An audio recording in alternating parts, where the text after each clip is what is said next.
حدثنا عبد الله بن مسلمة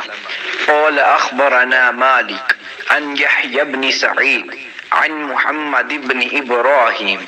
عن علقمة بن وقاص عن عمر أن رسول الله صلى الله عليه وسلم قال الأعمال بالنية ولكل امرئ ما نوى فما كانت هجرته إلى الله ورسوله فهجرته إلى الله ورسوله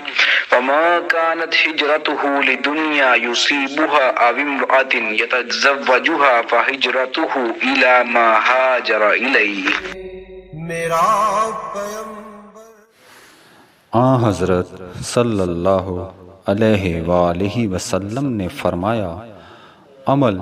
نیت ہی سے صحیح ہوتے ہیں یا نیت ہی کے مطابق ان کا بدلہ ملتا ہے، اور ہر آدمی کو وہی ملے گا جو نیت کرے گا۔ پس جو کوئی اللہ اور اس کے رسول کی رضا کے لیے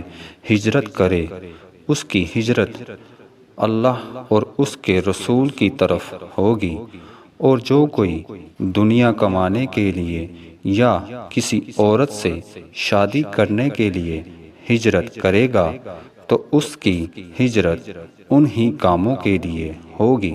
صحیح بخاری حدیث نمبر 54۔